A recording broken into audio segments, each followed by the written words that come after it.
bulletin sur Fraternité FM.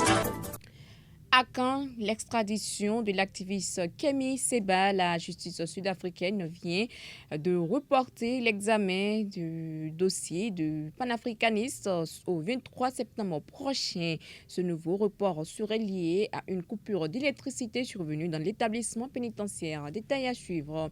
Et puis, le feu a encore dicté sa loi dans la commune d'Abomey-Calavi. Un entrepôt de meubles a été ravagé par les flammes dans la matinée de ce mardi. Le sinistre, dont l'origine reste inconnue, s'est déclaré aux environs de 5h30 à Kassato, causant d'importants dégâts matériels et au lendemain de l'incendie provoqué par l'accident d'un camion transportant de l'essence à Porto-Novo. Le préfet du département de l'Ouémé s'est rendu sur les lieux. Objectif, constater l'ampleur des dégâts et s'enquérir de la situation des victimes. On en parle dans un instant.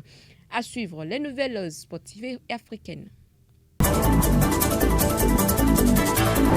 Madame, Monsieur, bonjour, bienvenue dans ce bulletin de l'information. L'audience de Kémy Séba renvoyée au 23 septembre en Afrique du Sud. Prévue ce mardi 11 août 2026, l'audience consacrée notamment à la demande d'extradition formulée par le Bénin n'a pas pu se tenir en raison de l'absence du militant panafricaniste devant la justice sud-africaine. Selon les informations rapportées par BIP Radio, une panne d'électricité provoquée par les mauvaises conditions météorologiques dans la prison où il est détenu n'a pas permis son extraction de la cellule pour son transfert au tribunal. Kémy Séba est détenu en Afrique du Sud depuis le 13 avril 2026. Les autorités sud-africaines lui reprochent notamment d'avoir tenté de quitter illégalement le territoire pour rejoindre le Zimbabwe avec des documents jugés irréguliers. Parallèlement, le Bénin demande son extradition et le poursuit notamment pour apologie de crimes contre la sûreté de l'État et incitation à la rébellion. L'affaire sera finalement examinée le 23 septembre prochain. Éducation. Plus d'excuses pour les enseignants et directeurs d'école absentéistes durant la pré-rentrée. Le ministère des Enseignements primaires hausse le ton et annonce des contrôles d'inspection dans les écoles pendant le début de l'année scolaire 2026-2027. À travers un communiqué, les responsables entendent mettre fin à ces cas d'absence qui ont longtemps duré. Les détails avec Christine Aguidiko du CEFIMA. L'absentéisme dans le rang des enseignants préoccupe les autorités en charge du secteur de l'éducation au Bénin. En témoigne l'annonce par le ministère des Enseignements maternels primaires d'une mission d'inspection et de contrôle. Initiée suite à un constat désolant dressé par les autorités, cette mission devra être sanctionnée par un compte-rendu détaillé à transmettre à la hiérarchie au plus tard le vendredi 4 septembre 2026. Le ministère ordonne l'organisation de ces séances de travail dans tous les secteurs de la chaîne éducative. Objectif: rappeler à chacun le contenu précis des tâches de la pré-rentrée et surtout insister sur l'obligation stricte de la présence tant pour les enseignants que pour les élèves. Cette mission d'envergure sera exécutée du 7 au 11 septembre 2026 sur toute l'étendue du territoire selon le communiqué officiel publié. Le ministère avertit par ailleurs que des procédures disciplinaires rigoureuses seront engagées contre les contrevenants pour le compte de l'année scolaire 2026-2027. Rappelons que la pré-rentrée de l'année scolaire qui s'annonce est prévue du 7 au 11 septembre 2026.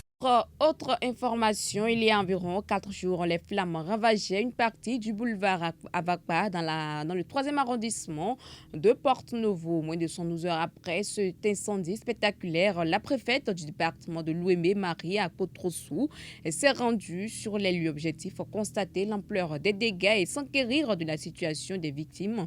Et si aucune perte en vie humaine n'a été enregistrée. C'est notamment grâce à la promptitude des différents acteurs, dont l'Agence béninoise de protection civile. Selon l'autorité préfectorale, compte tenu de l'intensité des flammes, toutes les dispositions avaient été prises pour accueillir d'éventuelles victimes. Marie Akotrossou, préfète de l'Ouémé. Moi, j'ai été déjà alertée autour de 23h51 minutes, 52 minutes comme ça. Et j'ai commencé à mobiliser le DDPL, la BPC au niveau départemental, le DGCAD, le directeur régional de la SDE. Mais ils étaient déjà sur le terrain. Tous étaient déjà sur le terrain. Nous avons aussi bénéficié fortement du soutien du directeur général de la BPC parce que à l'interne, les moyens étaient en train de mettre, c'était un peu arrivé à un épuisement au regard de la densité du feu. Donc, on a été soutenu par une équipe venue du niveau national sur son instruction et c'est cela qui a permis de minimiser les dégâts. Tout le monde était en alerte. Le DGCHUD, je l'ai réveillé aussitôt là pour accueillir d'éventuels cas de blessés et autres. La salle, tout était déjà préparé. Les dispositions sont prises et fort heureusement. Donc, cette promptitude nous a permis de minimiser les risques. Donc, c'est le lieu de l'RNDC. Et tout s'est passé dans une synergie d'action. Même le directeur régional de la SVE, lui-même était sur place. Toutes leurs équipes, ils ont fait preuve de réactivité et c'est ça qui fait que aujourd'hui, on ne déplore pas des pertes anti-humaines. Maintenant, la population aussi, ils sont sortis des immeubles rapidement. L'incendie a été provoqué par l'accident d'un camion transportant de l'essence. Ce cas relance la question du transport et de la commercialisation de ce produit. En 2023, 33 personnes avaient perdu la vie dans l'incendie d'un entrepôt d'essence à Sémécraké. Face à la répétition de ces cas de drame, le député Charlemagne Yankoti, et qui s'est également rendu sur les lieux du drame, plaide pour une relecture de la loi régissant le secteur.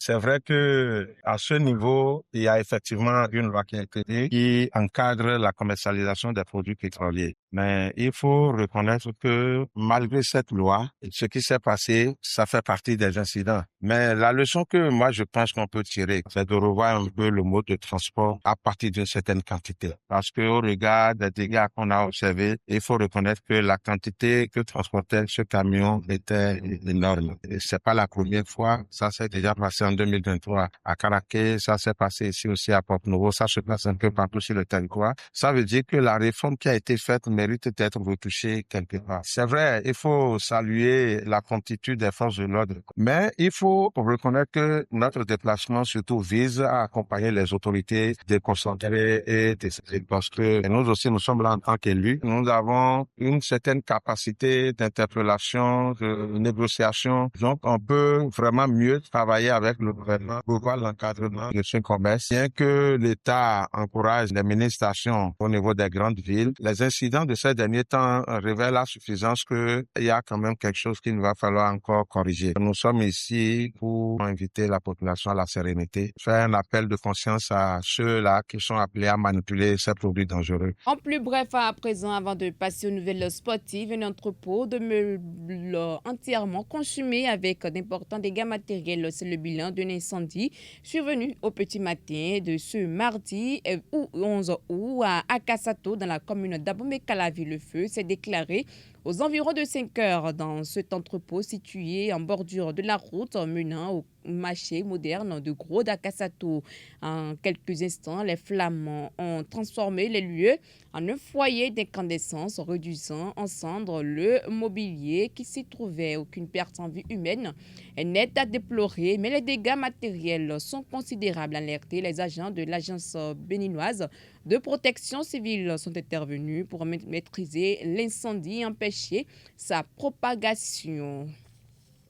Les installations électriques n'ont pas pu être épargnées. Les fils conducteurs alimentaires, l'entrepôt ont été endommagés face aux risques liés à ces câbles. La SPEE s'est rendue sur les lieux afin de procéder à leur isolement.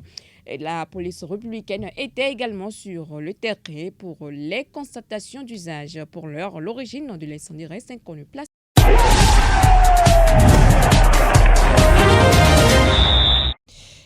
Les sports, on en parle avec Jacques Dégbé. Préparatif aux Coupe du monde féminine U20. Les Amazones en stage en France avant de s'envoler pour la Pologne.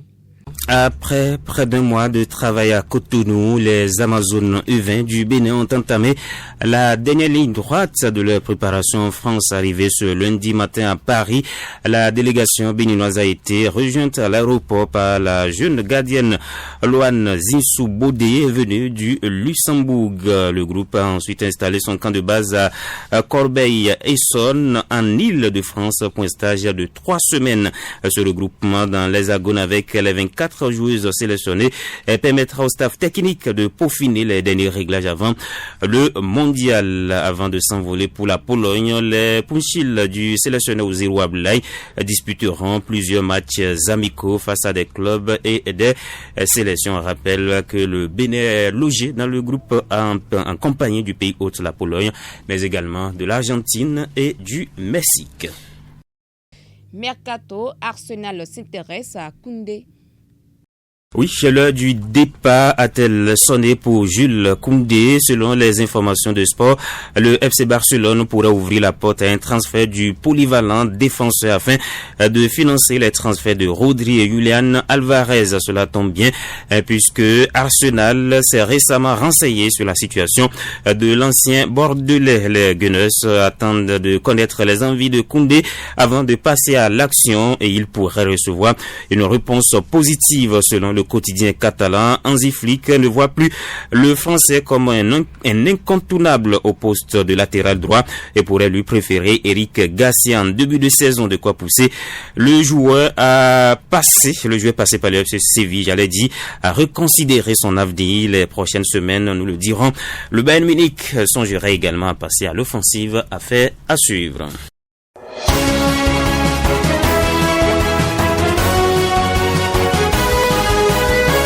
Au Sénégal, le président de l'Assemblée nationale, Ousmane Sonko, a ouvert ce lundi 10 août la première session extraordinaire de l'année. L'ordre du jour est chargé pendant 15 jours. Les députés vont se pencher sur 5 textes de loi en tout. 2 de ces textes portés par la majorité PASTEF seront examinés en procédure d'urgence. Très politique, il prolonge de nouveau dans l'hémicycle le face-à-face entre le camp d'Ousmane Sonko et celui de Bassirou Diomaye Faye. Merci à vous, Merveille Odiakas du CEFIMA, pour ces détails sur l'actualité au Sénégal. Mesdames, Messieurs, ainsi s'achève ce numéro du Bulletin de l'information. Merci d'avoir suivi. Le prochain numéro, c'est pour demain heure, même canal. D'ici là, portez-vous bien.